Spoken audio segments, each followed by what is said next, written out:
court for both of these shows, getting amped, getting excited, and yet the rain has decided to quite literally rain on our parade. I know, the rain is really taking it out of me, and let's just hope it doesn't take it out of the O's, because today is a big day. Yeah. Bigger than yesterday now at this point. Certainly. It is win or go home for the Baltimore Orioles after dropping yesterday's game. We're going to talk yesterday's game. We're going to talk today's pitching matchup. It's another really good pitching matchup. Not quite as good as the one yesterday, because that was two aces on the mound. Let's get right into it, because the Orioles fell in yesterday's game 1-0, which means if they do not win today, then the Orioles are out in a very quick way in the playoffs here. They lose 1-0, and you couldn't have asked for anything more from your starting pitcher in Corbin Burnes, who pitches into the ninth inning, ends with a line of 8 innings, 5 hits, just 1 earned run, 1 walk, and 3 strikeouts. Yes, 1 run comes across the board, and I have seen folks upset about, maybe Brandon Hyde should have opted to walk Bobby Witt Jr. with first base open, runner in scoring position. Corbin Burnes was dealing, and Brandon Hyde opted to allow Corbin Burnes to pitch to whoever Corbin Burnes wanted to pitch to.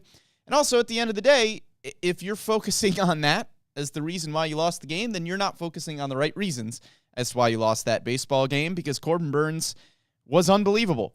It was the first playoff start to go into the 9th inning by any starting pitcher since Steven Strasburg in the 2019 World Series.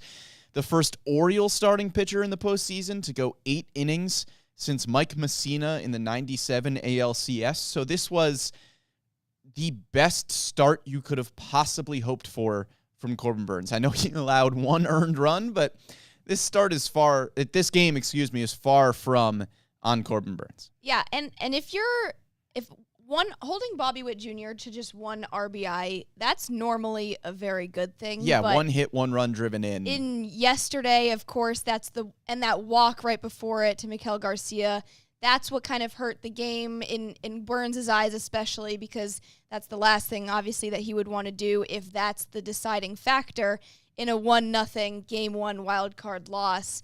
But you're right, that is not the reason that the O's lost. This was a very close and low-scoring game, which is what we expected. That's what we talked about on yesterday's podcast as well.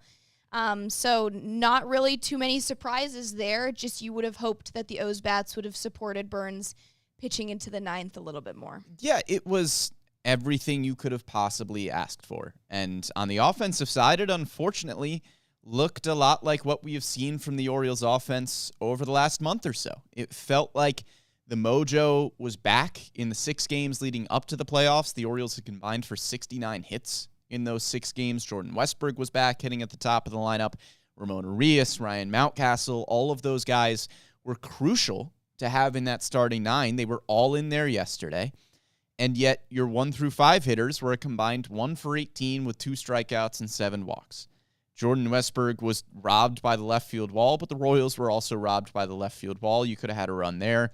It was just frustrating offense overall. Cedric Mullins had a double off the wall that he thought was out, didn't bust out of the box, and still ends up at second. I mean, maybe there's a chance he ends up at third on that play, and a sac fly brings him home, but the Orioles weren't able to convert with a runner on third and 1 out with James McCann at the dish. It was just a frustrating offensive day overall, and Cole Reagans was as advertised. We talked about it yesterday. This was arguably the hottest pitcher in baseball in the month of September. It was really him and Corbin Burnes, and Reagan goes 6 innings, 4 hits, no earned, no walks, 8 Ks.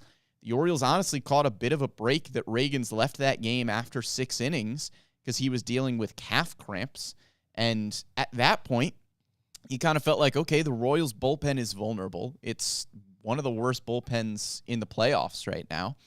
And getting Cole Reagans out of the game after 6 innings, he looked like he could have gone CG shutout. That's how well Cole Reagans was pitching. So to get him out of the game, unfortunate that it was an injury, but it was kind of a break for the Orioles to get him out of that game, and you still weren't able to convert in the 7th, 8th, and 9th. Yeah, the good news, though, is a little bit that you have used those key relievers from the Royals in Sam Long, Chris Bubich, and Lucas Urseg, so that's a little bit more that's one more reliever than the O's used, so O's have a little bit more energy and refreshed guys to use tonight. I think we still will expect to see those three Royals relievers. Yeah, everybody's tonight. available. But you're right. I do think Reagan's could have gone even longer than just 6 innings, if not for those calf cramps.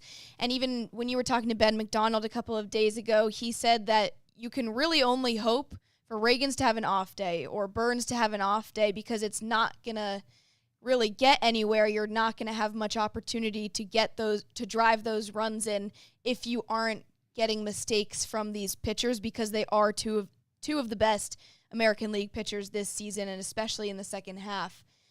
So just to kind of hold the Royals to only 1 run is great news, Yeah. but in this kind of context, it does not feel like great news. Holding the Royals to 1 run should win you a baseball game. Yeah. At the end of the day, you hold a team in the playoffs to 1 run, you should win that baseball game. That's the fact of the matter at this point. And I think looking back at the game yesterday, Brandon Hyde pushed the right buttons. I think that was the lineup. I know James McCann was catching in that game. That felt like the right decision going in. If you are looking at the lineup construction purely from a results-based standpoint, okay, but it was correct process going into the game. James McCann had been spectacular at the dish in September. I know Cole Reagans was a reverse splits pitcher, meaning that he is better against right-handed hitters than left-handed hitters, which you wouldn't expect out of a left-handed pitcher. But James McCann, awesome in September, had caught Corbin Burns' last few starts where Burns had been awesome. McCann had been calling really good games behind the dish. It made sense to have him in the lineup because, yes, Reagans has reverse splits against lefties, but traditionally you would stack that lineup with right-handed hitters. So even if it is a reverse splits pitcher, or will they go with the hot hand in Cedric Mullins, who, yes, hasn't been hitting lefties well this year, but might have more success against Cole Reagans, that was the correct decision because Cedric Mullins was your best hitter in the lineup yesterday. Yeah. Starting Ramon Urias, I know that was kind of an obvious call, but Ramon Urias is a reverse splits hitter. He is better against right-handed pitching. Ramon Urias had a nice day. The 2 bullpen guys that came in, Keegan Aiken and Sir Anthony Dominguez, yeah, they weren't, consequential in the game's result, but they came in and didn't allow a run. Keegan Aiken gets you out of the 8th inning, and then Sir Anthony Dominguez comes in, Keegan Aiken gets 2 outs in the 9th. Sir Anthony Dominguez comes in and wraps things up. So those were the correct decisions there. Really, the only thing that you can point to, again, is, okay, maybe you could have walked Bobby Witt Jr., get him to first, but hindsight is 20/20. Corbin Burns had been effective against Bobby Witt Jr. You had Pascal Antino on deck, who was a good left-handed hitter against Corbin Burns. So I don't think you can point to any of those decisions and say, man, Brandon Hyde didn't do this, or that. It was the correct lineup. It was the correct bullpen decisions. And I think largely during the game, there were the correct pinch hit decisions that just didn't come through the way that you were hoping they would. Yeah, and I was going to mention pinch hitting as well because, you have Mountcastle, who was doing really well coming back since injury, but then goes 0 for 3 at the plate. So bringing O'Hernan, and he draws a walk at his first at-bat right there, so that was a good decision. Emmanuel Rivera, with the series that he had in Minnesota, it seemed like the right call. Unfortunately, could not get a hit there. And then Heston Kjerstad coming in. That's a big moment to come in.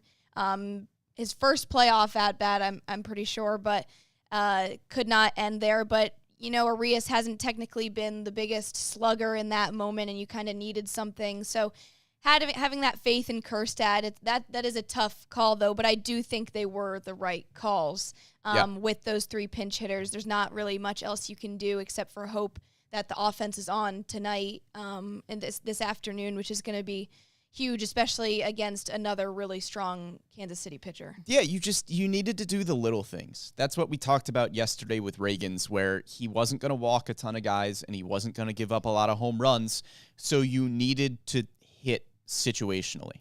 And the Orioles just didn't really find a way to do that. You had a runner on second and no outs.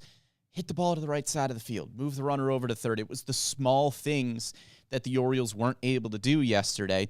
It's easier said than done. When you have a guy like Cole Reagans on the mound, it's easy to say, okay, just make contact and push the ball to the right side. Cole Reagans has some of the best swing and miss stuff in all of baseball, so he's not exactly the kind of pitcher that you can look at and just say, well, just make contact and just push it to the right side, even if it's a productive out. the Orioles were trying to make contact yesterday. It's Cole Reagans is just that good of a pitcher where even getting productive outs feels like a tall task against Reagans, given the way that he has pitched over his last 5 or 6 starts. This isn't just going to be the Orioles either. If the Royals advance and Cole Reagans keeps pitching in the playoffs, Cole Reagans is going to do this to other baseball teams. He has been doing it to other playoff teams for the entire month of September. As mentioned yesterday, he had faced the Twins, the Yankees, and the Tigers in 3 of his 4 starts in September. Those are all good playoff caliber lineups. 2 of them are in the playoffs. Yeah. So Cole Reagans does this, and the Orioles just couldn't push anything across yesterday. Yeah, Reagans is a top reason why the Royals are even in this position now, because they go on a 7-game losing streak. They've had offensive struggles. We saw it last night, too. I mean, Bobby Witt Jr. was the only kind of contributor there last night, and he's someone who would usually produce more than just 1 RBI. So we've seen offensive struggles for the Royals side, not only just the Orioles side, and both teams have extremely strong pitching. And just so happened that Corbin Burnes put up an 8+ inning night, and Cole Reagans puts up 6 innings, but a very, very, very strong outing. And these are 2 playoff teams. There's nothing you can really expect outside of a low-scoring 1-0 ball game. It's all about who comes back or who stays in their position tonight. Yeah, and look, at the end of the day, you can look at small decisions here and there, whether it's not walking Bobby Witt Jr. or, okay, should we have bunted a runner over here or there? You can look at all of those small things. The story of the game is that you got an unbelievable start out of Corbin Burnes, and allowing 1 run in a playoff game means you should win that game. Yeah. And so the Orioles weren't able to get it done offensively, but you got to flush it because there's another really good starting pitcher on the mound for the Kansas City Royals today in Seth Lugo. If you are looking purely at WAR, pitcher WAR is a little bit harder to evaluate than hitter WAR in my opinion, but Seth Lugo, by WAR standards, was even more valuable than Cole Reagans this year. 16-9 with an ERA of 3, close to 8 strikeouts per 9, just over 2 walks per 9, under 1 home run allowed per 9 innings, so he's not going to give up the long ball, and a whip just over 1,000. He's in the 98th percentile in pitching run value, according to StatCast, 94th percentile in fastball run value, and 99th percentile in breaking run value. This is a very different pitcher than Cole Reagans. He is not going to be effective and dominant in the same way that Cole Reagans is, even though the ERA numbers are similar. Seth Lugo is the definition of a crafty veteran type of pitcher. It's funny looking at, Burnes and Reagans were different types of pitchers, but they are both the dominant, we're going to go strike you out, you're going to swing and miss, and you're not going to know what just hit you. Seth Lugo and Zach Eflin are a similar type of, they're not going to throw super, super hard. They have a deep arsenal. They're going to locate. They're not going to walk you. They're not going to give up home runs. Yes, they're not going to get a lot of swing and miss, but it's also not going to be a ton of hard contact everywhere. They're just not going to make that many mistakes. Yeah, and to go game 1, game 2 with these kind of pitching matchups is really crazy because they are, each matchup was very similar in one sense, but also very different types of pitches between Burnes and Reagans, where it was Burnes throwing the cutter that he just recently perfected, and Reagans' changeup has been phenomenal this year. But then, again, you get to Eflin and Lugo, both of which are not going to walk very well, or not very much, But, again, if you had Reagans who didn't walk at all last night, and he has worse walk rates than Seth Lugo, that's a tough task to go up against. Yeah. I mean, Seth Lugo's walk percentage is 5.8%, whereas Reagans was in 8% walk percentage. So that's going to be another tough task. Orioles just have to kind of go out there, sit on that pitch, and also try and not be too aggressive. In order to draw that walk, it might not even be a possibility. So we'll see, especially with Eflin, on the other hand, who has a 5.7, or not 5.7, he has a 3.5% walk rate. So that's kind of their bread and butter a little bit, but definitely going to be another tough task on both ends of the spectrum. I don't think we're going to see a lot of free passes today. Yeah. Lugo doesn't walk guys, and Zach Eflin might be one of the better guys in baseball at limiting walks. Seth Lugo is just quite literally going to throw the kitchen sink at you. According to StatCast, Definition of kitchen sink. You're going to see 9 different pitches from Seth Lugo. He throws a four-seam, a sinker, a curveball, a slurve, a slider, a cutter, a changeup, a sweeper, and a splitter. That's all of the pitches. Like, he is going to throw everything at you. And it's not like any of those pitches have a teeny tiny sample size. I think the splitter is the one he throws least often, but he's still thrown it, I think, close to 100 times this year. So Seth Lugo is a really, really hard pitcher to decipher because he has so many different offerings. If you are at the dish, you have got to look for quite literally 9 different things when you are approaching Lugo. So I don't even know what the good approach here is against Seth Lugo, because he is going to go deep into games. He has 25 starts this year, completing at least 6 innings, 30 starts, completing at least 5. He's not going to overwhelm you. It is a 92, 93 mile an hour fastball that's not going to blow you away.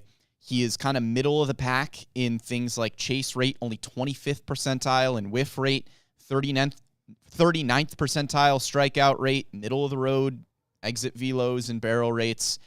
He's just a good, crafty pitcher. He's not going to make mistakes. He's maybe not going to get you to chase a whole lot, but he's not going to throw it out of the zone a whole lot. There's not going to be waste pitches. There's not going to be things that aren't productive. Seth Lugo is just going to put the ball in the strike zone. He's going to challenge you, and he's going to throw every pitch under the sun. And that's a hard guy to go against. Yeah, I think the word you use, crafty, is kind of the perfect way to explain him, because those O's bats are going to have to quite literally be so on their toes to expect any kind of pitch out of that 9-pitch arsenal. I mean, we talked a little bit about yesterday with Cole Reagans, where the O's had seen him previously this season, but April is way long ago, because the O's have seen Seth Lugo back in April, and the Orioles won 5-0 that day with home runs from Colton Cowser and Jordan Westberg.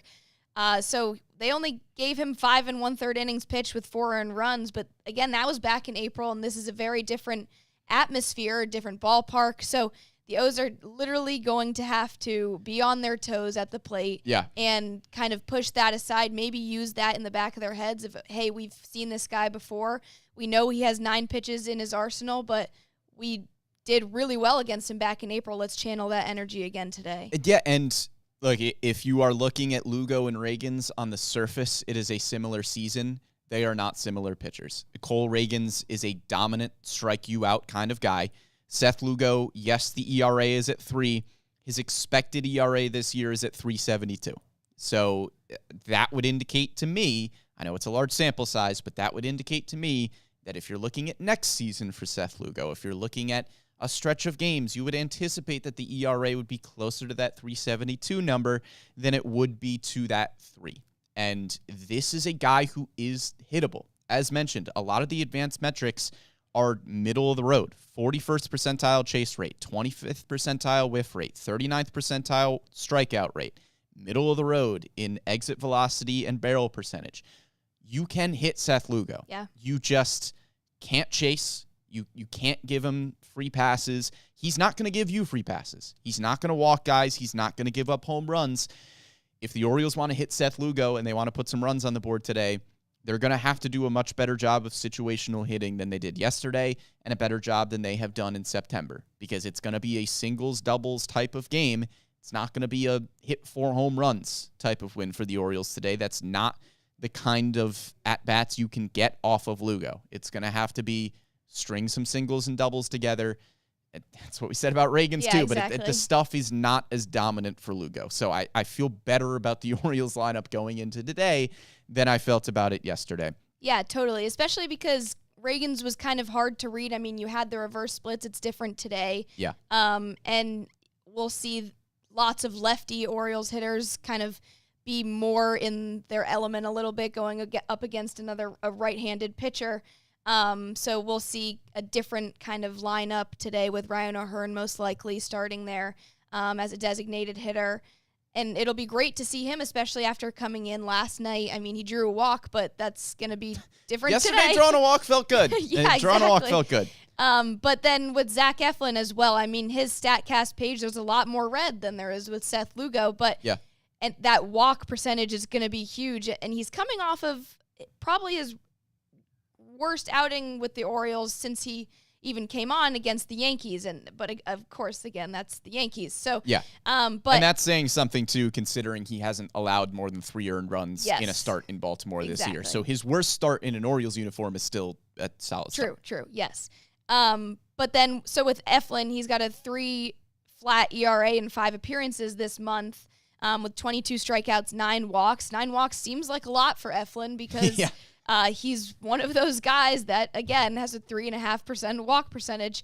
And I think that he does have postseason experience, which has been tossed around a little bit, whether that's with the Phillies and then 1 wild card game with the Rays. So 11 appearances, it's a 5.17 ERA overall, but that's also as a reliever and then 1 game as a starter. So Eflin was a very different pitcher in Philadelphia. Not really something to hone in on with his postseason experience, but just having him in that atmosphere a little bit is kind of something to hold on to. I don't know. I just think kind of just like how you traded for Burns last year and you got him into the 9th inning in a playoff game last night. It's the same reason why you traded 3 top prospects for Eflin at the trade deadline this July, because you wanted him to be in this position starting game 2. He probably would have started game 3 if Grayson Rodriguez was still here and not injured, but to have him and this guy, I feel confident in him starting at game 2, probably the most, if not for Grayson Rodriguez being injured. Yeah, absolutely. You would love to have Grayson Rodriguez in this rotation. Zach Eflin could have been your game 2 starter either way, because Eflin has the playoff experience, and in a similar way to Burns, you're right. Having a starting pitcher that knows what a moment like this feels like is valuable. The Orioles don't have a ton of guys like that in the lineup. I don't know how much that contributes to the Orioles struggling offensively yesterday and struggling in last year's series, but it certainly helps to have guys like Eflin and Burns that have been here before, have been in this moment. And you're absolutely right. This is why you trade for Corbin Burns in the offseason, to give you a start like he did yesterday. And this is why you trade for Zach Eflin at the deadline, because you expected to be here, whether it was the wild card or the ALDS or whatever. You expected to be in a playoff scenario where you needed a guy like Zach Eflin to go out and give you a huge start. He has been unbelievable in Baltimore thus far. The Orioles are 7-2 in the 9 games that he has started since the trade deadline. He's got a 2.60 ERA.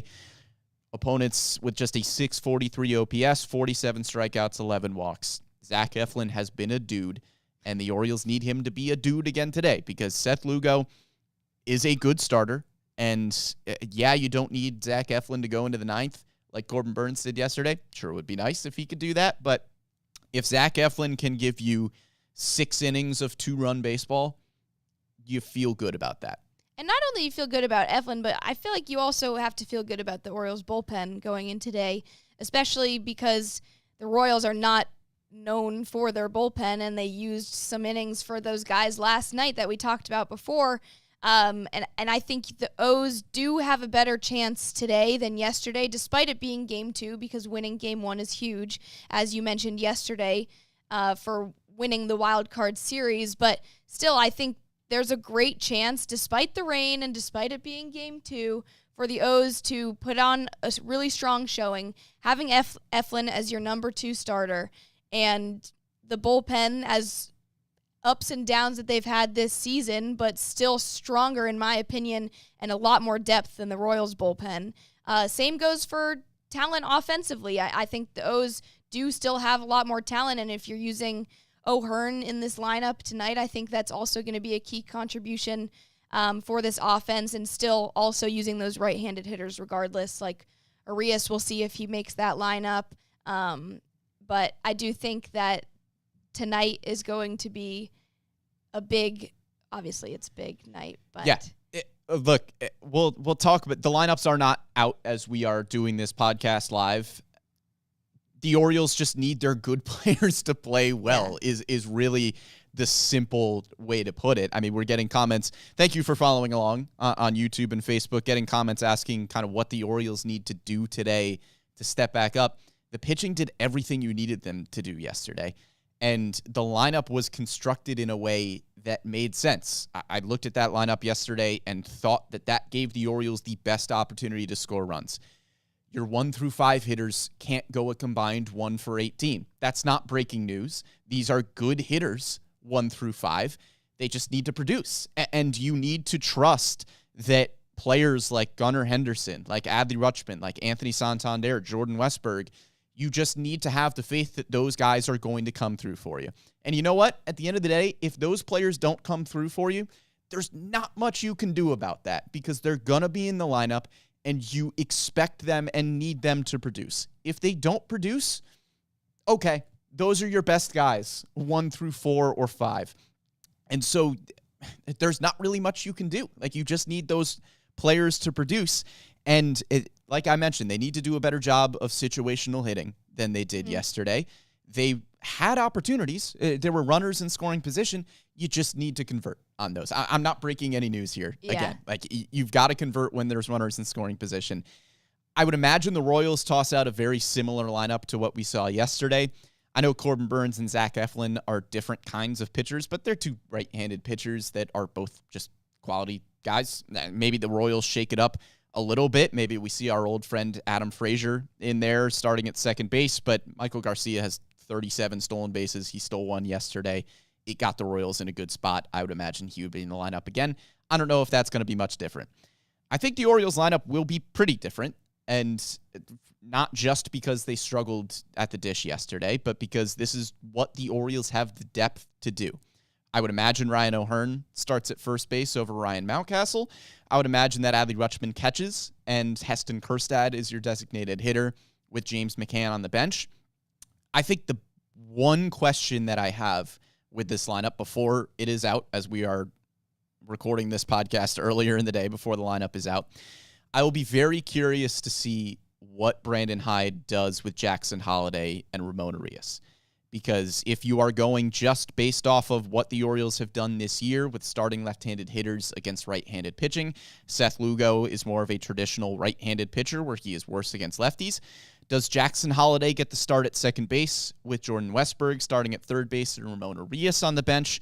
Or do the Orioles just kind of ride the hot hand a little bit with Ramon Arias? He had a double yesterday on the misplay by Melendez in left field. Do they ride the hot hand with Arias, who had a nice day yesterday, had some nice defensive plays at third base, and just start him because Arias is also a reverse splits guy in his career? I don't really know.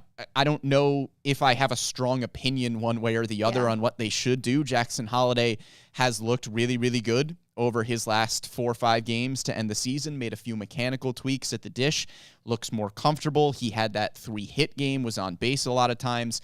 I could see him getting the start at second base and hitting 9th in this lineup, and I think I would look at that and go, okay, big spot, but sure, got a spark, right? Jackson Holliday is capable of that.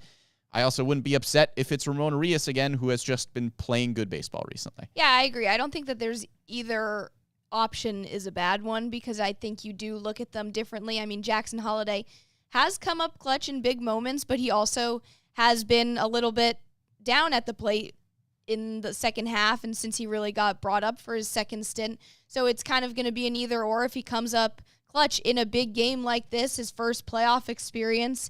It would be really exciting to see him in those shoes and kind of get that experience for him.